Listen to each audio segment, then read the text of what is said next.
Thank you, Professor Rohit, for making me a part, and thank you, AIOC, for giving me the opportunity.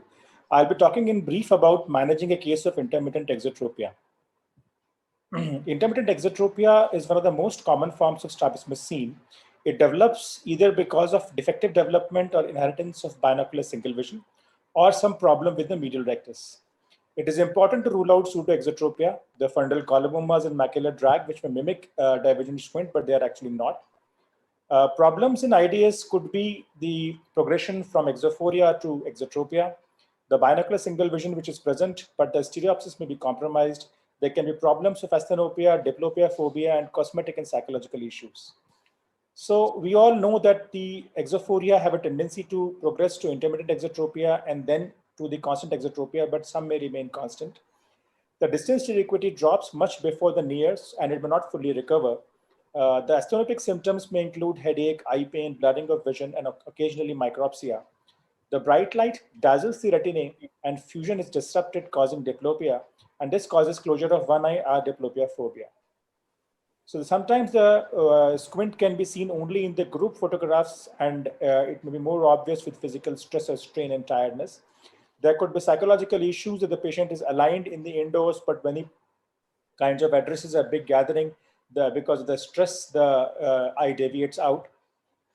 Duane classified the intermittent exotropia into four types. The basic intermittent exotropia is when the distance and the near deviation is nearly equal, or the difference is less than 10% diopters.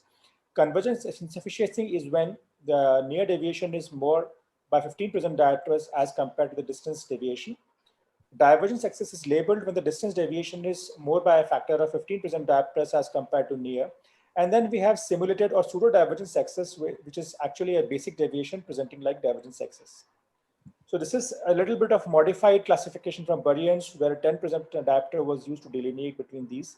And then the questioners used this tenacious proximal fusion, which can act as binding factor for pseudo divergence excess or simulated divergence excess type of basic intermittent exotropia. Now, this is a table which compares all the three classifications, but I'm not going into detail. Then we have these Calhounz phases where the exophoria gradually goes into exotropia. So in the phase 1, we have exophoria for distance, but also for near. These patients are asymptomatic and often undetected. Then we have got intermittent exotropia and ortho for near in the phase 2. These patients are symptomatic and they are good for treatment. And in the phase 3, we have exotropia for near, distance, and exophoria or intermittent exotropia for distance. Now, this is the place where binocular vision actually starts getting compromised, and they also need treatment. And in the phase 4, we have lack of binocular single vision, and then there is exotropia for distance and near both, and such patients are late for treatment in terms of intermittent divergence squint. Now, how do we approach a patient? We have to have a comprehensive eye exam, look for causes of amblyopia and poor vision because they are not associated with IDS. Check for the binocular single vision. We have Worth 4-dot test, which is almost available in all electronic charts. We can also test with Begolini's and Synaptophore.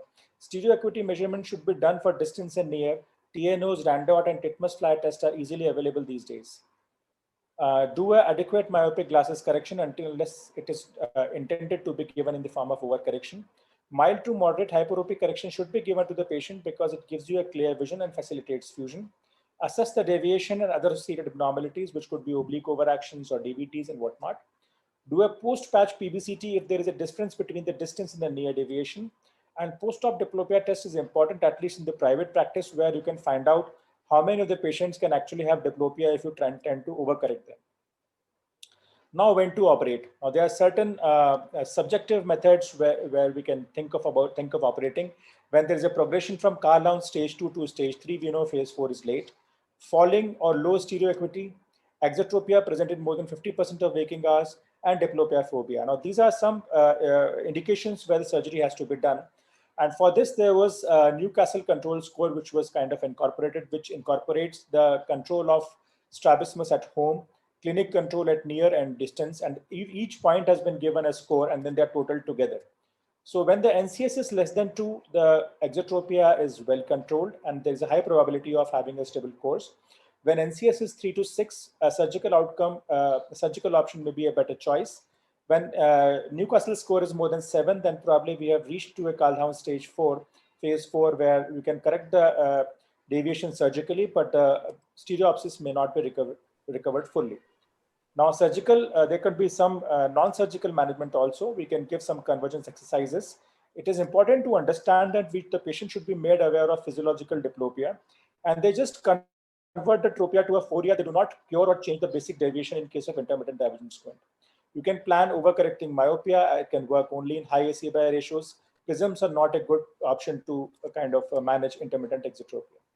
Now, this is a girl which is showing you a good control of deviation with glasses and a good nearly normal stereo acuity, hence glasses are prescribed to this girl. Now, choice of surgery depends upon the distance versus near deviation, the AC/A ratio, and the presence of lateral gaze concomitants. Now, there could be problems in accurate measurement of strabismus because it is affected by the fusional control, the alertness, the state of health, and convergence accommodation relationship. That is why we need a good refraction and a post-patch PBCT to control both the convergence accommodation and the fusional control of the patient. In younger children, there may be problems in good assessment of deviation, associated movement abnormalities, and also there are chances of amblyopia if we tend to overcorrect them. So we try to kind of identify which children we can operate and which children we cannot operate. In older children and adults, we can also plan for slight overcorrection by 5 to 10 prism diopters as there is a slow exodrift after the surgery. Now, for a basic intermittent divergent squint plan for bilateral lateral rectus recession, for a convergence insufficiency, the teaching is planned for MR resection. For divergence excess, we can plan LR recessions. We should not be doing large LR recessions, especially in the presence of lateral gaze concomitants. Also, it is possible that we may induce lateral gaze concomitants when we plan to do a large LR recession. Now, this is the case of IDS. In the bottom photograph, you can see a line, but in the upper photograph, you can see there is a clear-cut divergent squint. And when we look in the left up gaze, we can see there is a clear-cut left inferior oblique overactions. So when we are planning surgeries in these patients, when we are tackling inferior oblique in the right eye, so then we can always do a right lateral rectus recession along with whatever we are planning in these cases. Now, this is another girl which is having a poor control even for near. Despite exertion, she is not able to control for near. She's almost out even for the near also.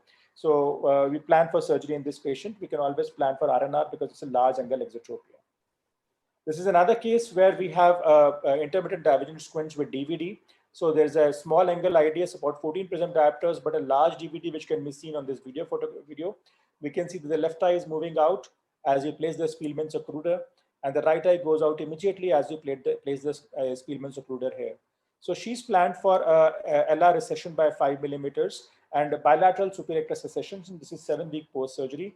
And this is video which is showing you the good control of IDS as well as the DVD in this patient. So here we see the eye is not moving out, although there can be slight movement which can be perceived, but you know, DVD can only be controlled, cannot be cured. This is another girl having a poor control and poor stereo acuity. Again, the child is planned for surgery. So in the end, a good case-based assessment is mandatory for a successful outcome. Thank you for your kind attention.